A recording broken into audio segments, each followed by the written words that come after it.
Fala, futuros doutores, futuras doutoras, galera padrão ouro, Team Cérebro, beleza? Vamos aqui, eu, vocês, cafezinho padrão ouro. Deixa eu ajeitar aqui que tá muito pra cima. Vamos lá.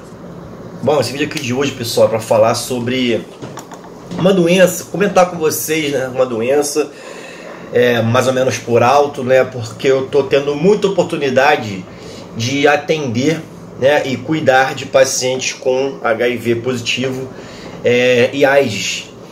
E essa é uma doença muito interessante em relação ao estudo, a complexidade dela, e é uma doença muito complicada.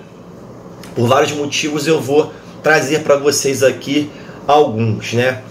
A AIDS é uma doença que ficou conhecida, né, na década de 80 do século passado. E aí, a partir dos anos 80, né, começaram a ter vários casos e a identificação do vírus, né, do HIV. Já existia um outro retrovírus conhecido antes, que é o HTLV, que é o vírus linfotrópico de células T humana, mas que não causa AIDS, esse HTLV. E depois que começaram, né, a surgir esses casos de imunossupressão, pacientes começaram a apresentar doenças que não eram comuns na população em geral, conseguiram isolar o vírus aí. E aí virou o HIV, que é o vírus da imunodeficiência humana. Nós temos alguns tipos de HIV, tá? Tem o HIV tipo 1, tem o HIV tipo 2, tem o tipo selvagem, e tem várias formas também, sorotipos virais que a gente chama, que apresentam diferentes níveis de resistência aos diversos fármacos que existem.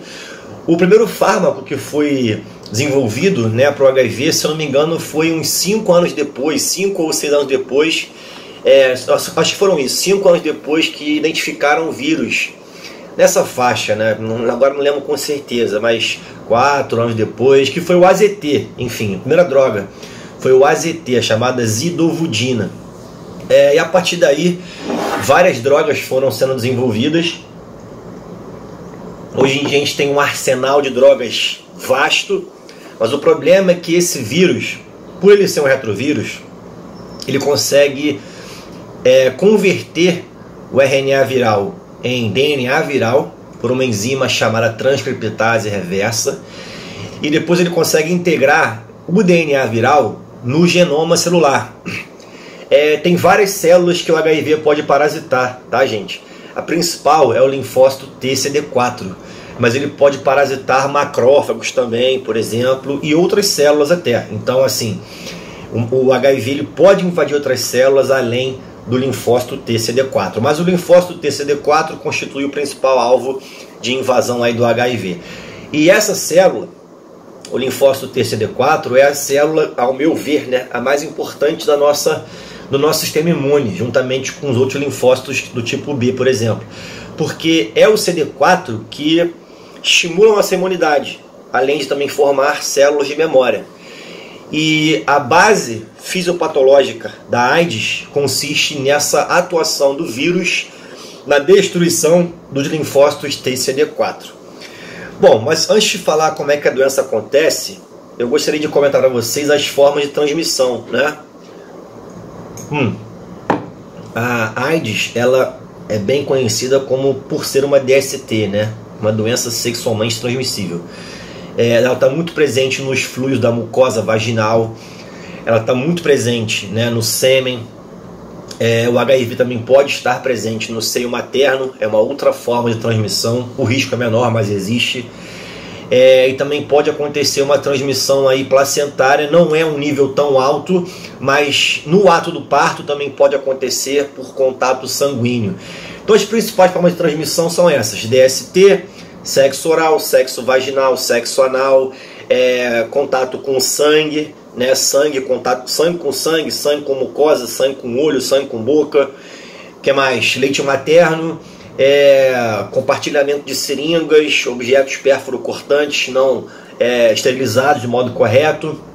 Em relação à grávida, existe um risco de atravessar a placenta, mas é um risco não tão elevado. Mas na hora do parto, pelo contato sanguíneo, tanto cesárea quanto vaginal, tem a chance de transmitir também. Beleza.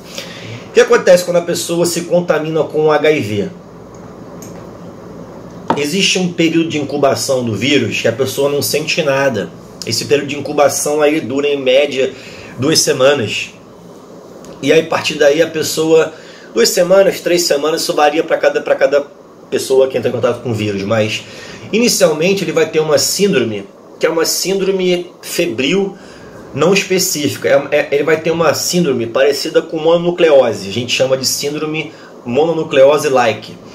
Ele vai ter manchas avermelhadas pelo corpo, ele pode ter inchaço de linfonodos, que a gente chama de adenomegalia generalizada.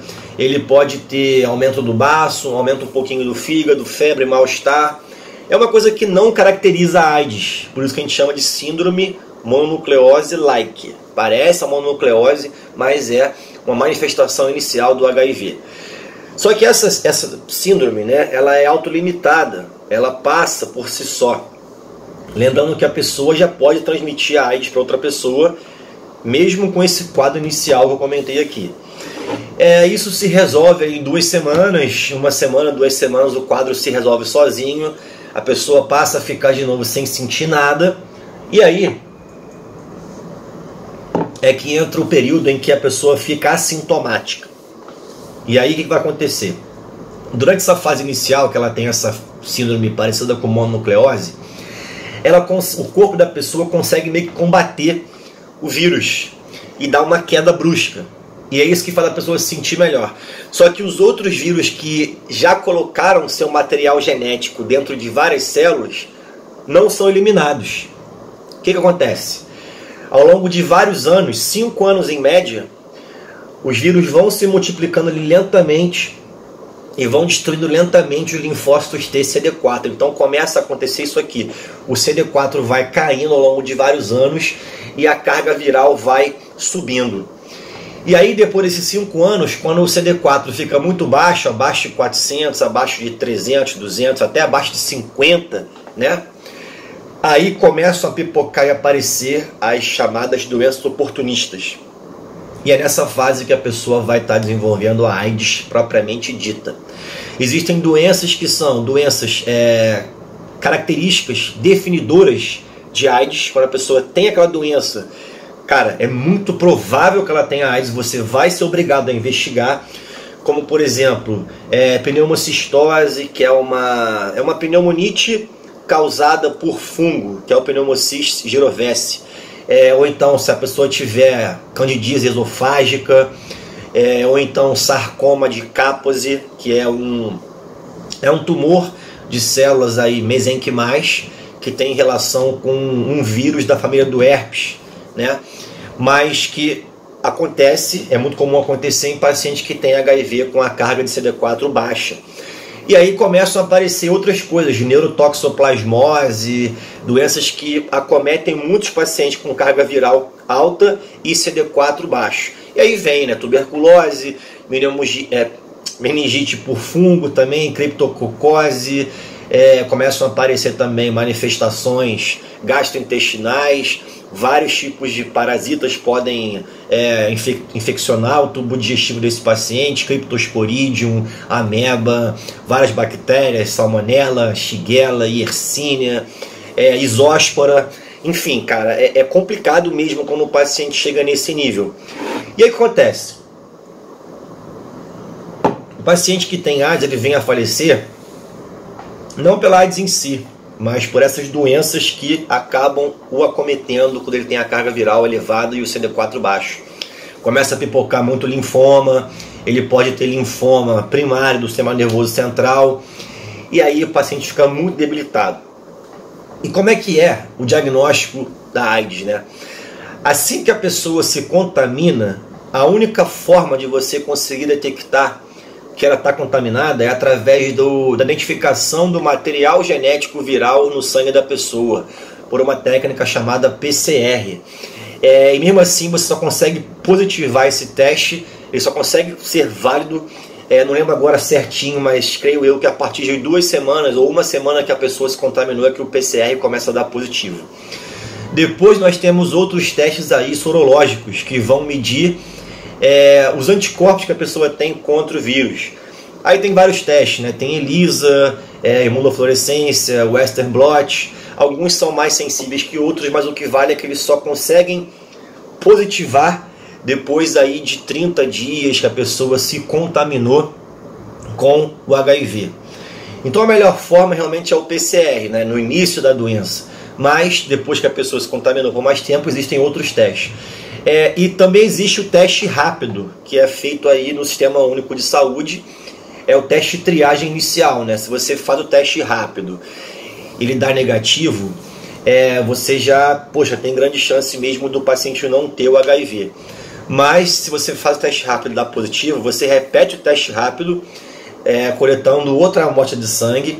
Se ele der positivo de novo, tem grande chance do paciente realmente ter HIV, mas aí recomenda-se fazer um outro teste mais sensível, por exemplo, um teste de Western blot, para realmente confirmar que o paciente tem mesmo AIDS. Mas o teste rápido ele é muito usado para você ter como boa referência o valor negativo dele. Se der negativo no teste rápido é porque realmente o cara não tem AIDS. Se der positivo, você refaz o teste com outra amostra.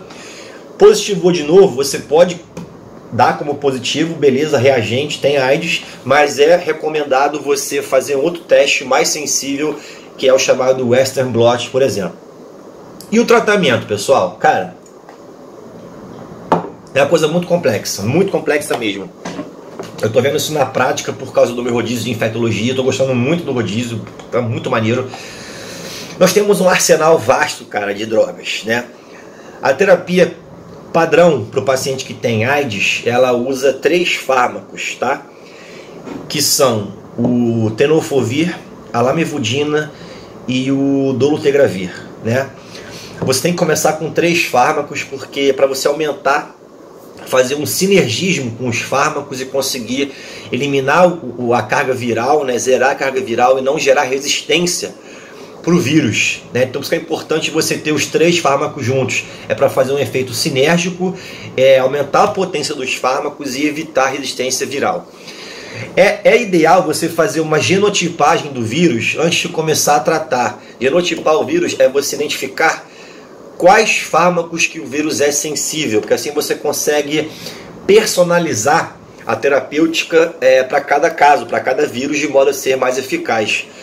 Mas, de qualquer forma, a terapia padrão preconizada, a primeira opção é essa que eu falei para vocês: tenofovir, lamivudina e dolutegravir. Mas, para grávidas, por exemplo, tem que mudar.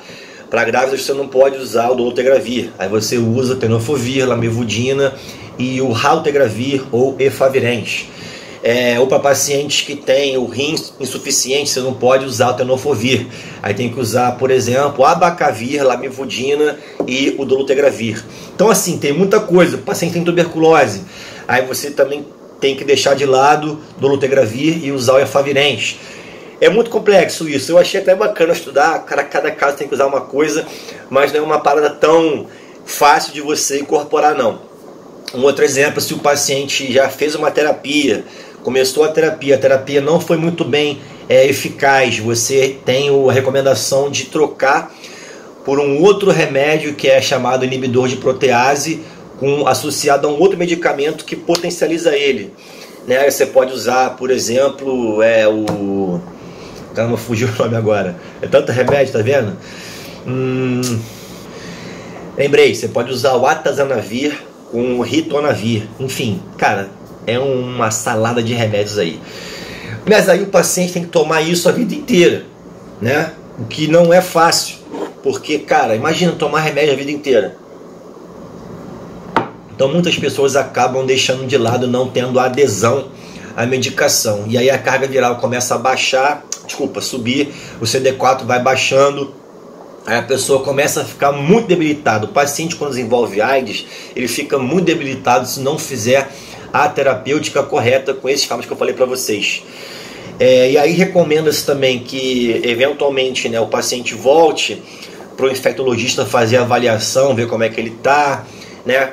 Se tiver que trocar medicamento, troca medicamento, mas o importante é a adesão perfeita à terapia para o paciente viver bem, manter a carga viral sanguínea zerada, não transmitir para outras pessoas.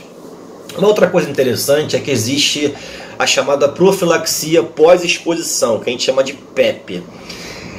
Nesse caso, é quando uma pessoa, por exemplo, tem uma exposição a alguma possibilidade de se infectar com vírus, um abuso sexual, ou então um acidente hospitalar com sangue, ou então, sei lá, uma agressão com contato sanguíneo, enfim.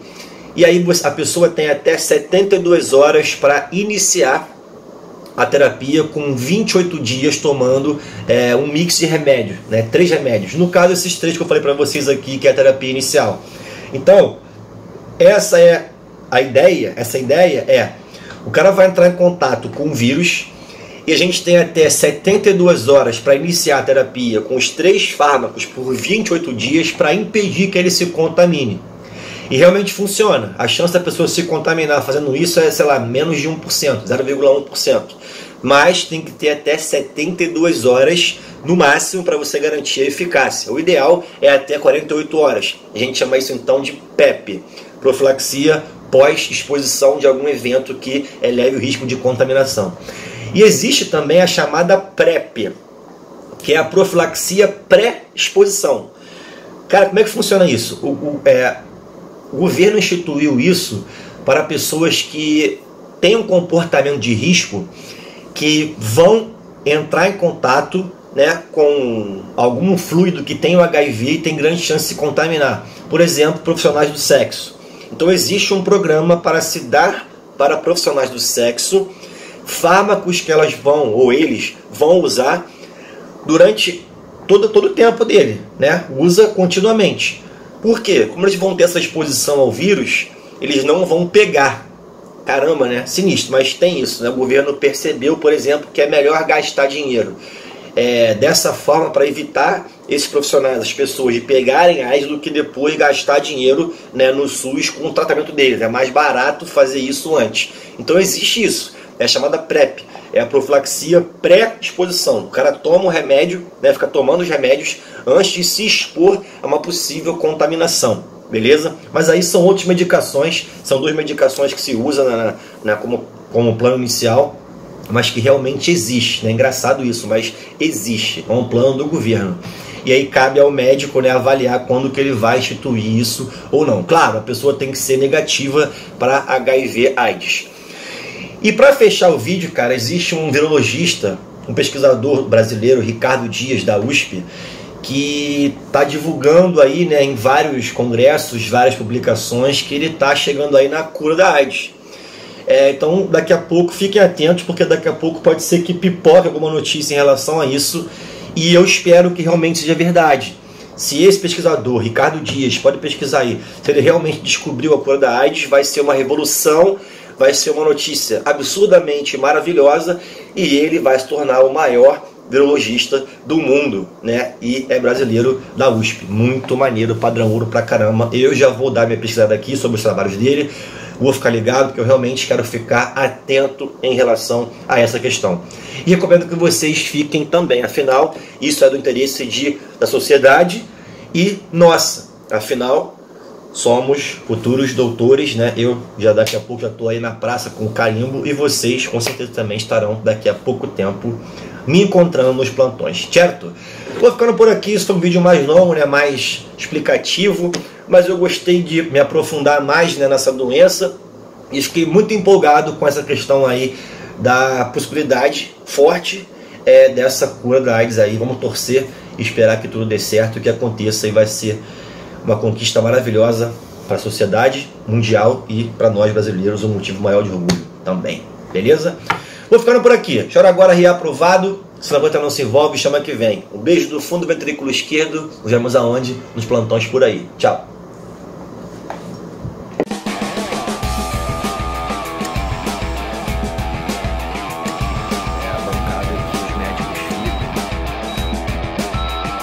Passa o gangrena na área endovascular cardiológica. Beatriz Souza, pela batalha para alcançar a meta.